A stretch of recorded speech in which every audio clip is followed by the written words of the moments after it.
اب یہ جو مشن میں نے آپ کے سامنے رکھا، ایک بنیادی مشن قرآن کی تبلیغ کرو، تبلیغ کرو، تبلیغ کرو، تبلیغ کرو۔ یا ایھا رسول بلغ ما انزل الیک من ربک وان لم تفعل فما بلغت رسالتہ۔ نمبر 2، جو دین حق دیا اسے غالب کرو، قائم کرو، نافذ کرو، اس کی مثال پیش کرو دنیا کے سامنے۔ ان دونوں میں مدد درکار تھی محمد الرسول اللہ کو۔ جیسے حضرت مسیح نے کہا تھا، وَإِذْ قَالَ عِيسَىٰ ابْنُ مَرْيَمَ لِلْحَوَارِيِّينَ مَنْ أَنصَارِي إِلَى اللَّهِ، کون ہے میرا مددگار اللہ کی راہ میں؟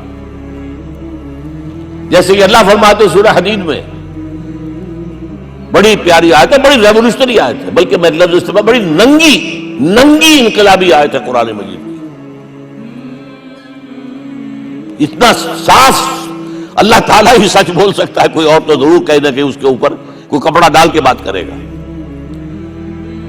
آیت نمبر 25 آف سورۃ الحدید، لقد ارسلنا رسلنا بالبینات، ہم نے اپنے رسولوں کو بھیجا واضح نشانیوں کے ساتھ، معجزات کے ساتھ۔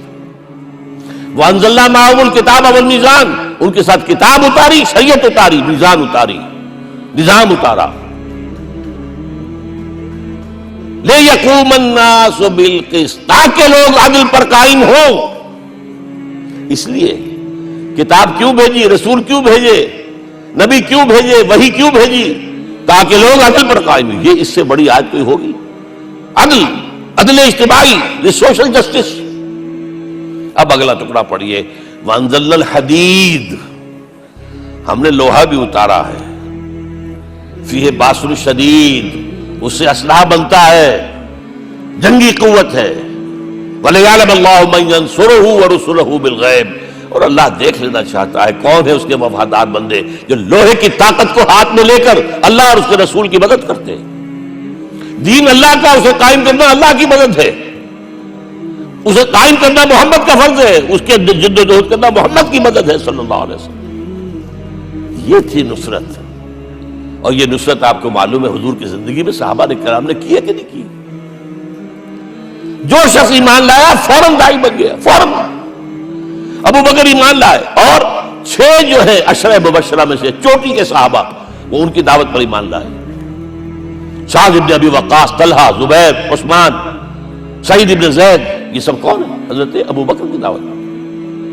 نوجوان ہیں، مصعب بن عمیر کو گھر سے نکال دیا چچا نے، اور بڑا نہ کر کے نکالا ہے کم وقت نے، اس لیے کہ باپ مر گیا تھا، بہت دولت چھوڑ گیا تھا، ماں نے بڑے ناز و نام میں پالا تھا۔ کہتے ہیں 200 درہم کا جوڑا اس کا بن کر آتا تھا شام سے، جیسے کبھی ہم کہتے تھے کہ پنڈت نہرو کے کپڑے جو ہے پیرس سے سل کر آتے ہیں، اور جہاں سے گزر جاتا تھا مصعب، اتنا اس نے لگایا ہوتا تھا عطر کے پوری گلی جو ہے وہ خوشبو سے جو ہے بھر جاتی تھی۔ چچا نے بلایا، تم جو یہ گلچھرے کر رہے ہو اپنے باپ کی دولت پر نہ، اور تم اسے کہتے ہو کافر، نکل جاؤ گھر سے۔ وہ چلنے لگے، یہ بات ہے، ٹین ایجر چلنے لگے۔ وہ سمجھا تھا کہ میرے یہ کہنے سے اس کے تو اس کو تارے نظر آ جائیں گے، یہ فوراً جو ہے توبہ کرے گا، پلٹ آئے گا۔ چلنے لگے تو اسے اور غصہ آیا، یہ کپڑے بھی اسی باپ کے ہیں، اتارو۔ وہی اتارے کپڑے، مادرزاد برہنہ ہو کر ماں کے پاس گئے ہیں۔ ماں نے آنکھوں پر ہاتھ رکھا، مصعب کیا ہوا ہے؟ فرمایا امی میں موحد ہو گیا ہوں، یہ ہے توحید۔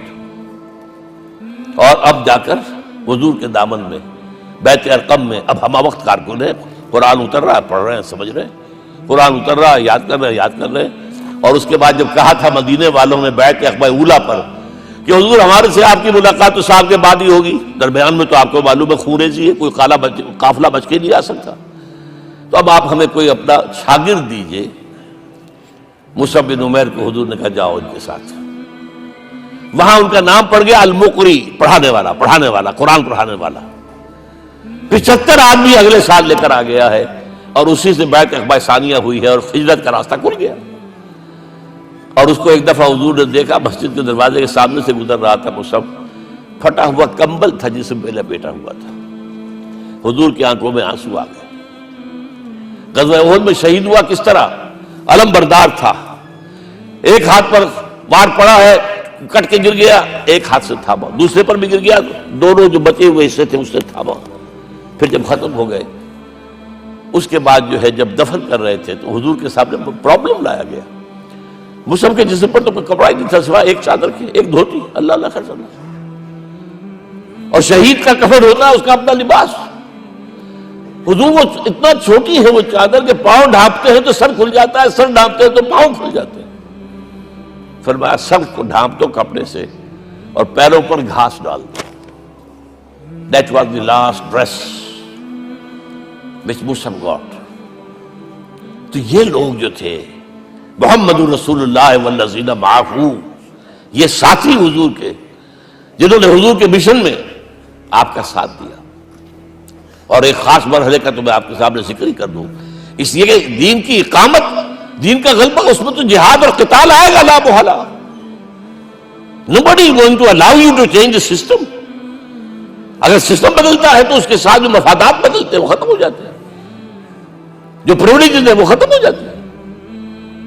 لہذا جب غزوہ بدر کا مرحلہ آیا ہے، حضور نے مجلس شورا منعقد کی اور آپ نے جو وحی سے آپ کو بتا دیا گیا تھا، دیکھو ایک قافلہ آ رہا ہے شمال سے، مال غنیمت سے لدا پھدا ہے اور 50 صرف اس کے ساتھ محافظ ہیں. ایک لشکر آ رہا ہے جنوب سے گیل کانٹے سے لیس، اور اللہ نے وعدہ کیا ہے کہ ایک پر ضرور تمہیں فتح دے گا. بتاؤ کدھر چلے؟ یہ اصل میں کسی بھی سپہ سالار کے لیے وقت ہوتا ہے کہ اپنے ساتھیوں کے مورال کا اندازہ کرے. کچھ ہوں گے ہم جیسے کمزور بھی، انہوں نے کہا کہ حضور پہلے قافلے کی طرف چلے، آسانی سے فتح بھی ہو جائے گی اور ہتھیار مل جائیں گے ہمیں. ہمارے پاس تو ہتھیار بھی نہیں ہے، گنتی کے لوگوں کے پاس تلواریں بھی نہیں سب کے پاس، تو 50 آدمیوں کے ہتھیار تو ملیں گے. پھر لشکر سے نپٹ لیں. اب حضور کہہ رہے ہیں اشیرونی اشیرونی اشیرونی. حضرت مقداد بن اسود کھڑے ہوتے ہیں، حضور ہمیں موسیٰ کے ساتھی نہ سمجھیے جنہوں نے کہہ دیا فَاذْهَبْ أَنْتَ وَرَبُّكَ فَقَاتِلَا إِنَّا هَاهُنَا قَاعِدُونَ. ہم موسیٰ کے ساتھی نہیں ہیں، ہم آپ کے جانثار ہیں. آپ جو آپ کی نیت ہے آپ بسم اللہ کیجیے، اب آپ کو کیا پتا ہمارے ذریعے آپ کو اللہ تعالیٰ آنکھوں کی ٹھنڈک عطا فرمائے. حضور پھر فرمائے مجھے مشورہ دو، مجھے مشورہ دو. تب خیال آیا سعد ابن عبادہ رضی اللہ تعالیٰ عنہ کو جو رئیس انصار تھے، ہو نہ ہو یہ ہماری طرف روئے سخن ہے، کیونکہ بیعت عقبہ ثانیہ جس کے نتیجے میں ہجرت ہوئی ہے اس میں طے یہ ہوا تھا کہ اگر یہ مکے والے مدینے پر حملہ آور ہوں گے آپ کو ختم کرنے کے لیے، ہم آپ کی حفاظت ایسے ہی کریں گے جیسے اپنے بیوی بچوں کی. اور ابھی مدینے پر حملہ ہوا نہیں ہے، حضور پری ایمپٹ کر رہے ہیں، باہر نکل کے مقابلہ کرنا چاہ رہے ہیں. تو گویا کہ انصار کور نہیں ہوتے اس کے اندر، اس لیے بار بار اشیرونی مجھے مشورہ دو.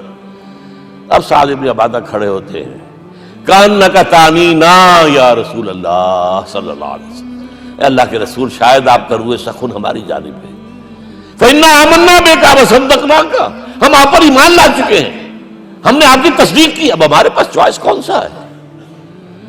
اگر آپ آگے چلیں ہم پیچھے چلیں گے، اگر برق الغماد تک پہنچیں گے ہم اپنی اونٹنیوں کو دبلا کر دیں گے. یمن کا آخری شہر جو ہے برق الغماد، اور اگر آپ ساحل سمندر پر کھڑے ہو کر اپنی سواری سمندر میں ڈالیں گے ہم بھی ڈال دیں. بہرحال یہ مراحل ہیں کہ جن سے گزر کر حضور نے اللہ کے دین کو غالب کیا اور قائم کیا، اور اس ہر سطح پر ہر مرحلے پر صحابہ کرام نے آپ کا ساتھ دیا. جہاں آپ کا پسینہ گرا وہاں انہوں نے اپنی خون کی ندیاں بہا دی. محمد رسول اللہ والذین معہ اشداء علی الکفار رحماء بینہم. یہ ہے در حقیقت عظمت محمد صلی اللہ علیہ وسلم.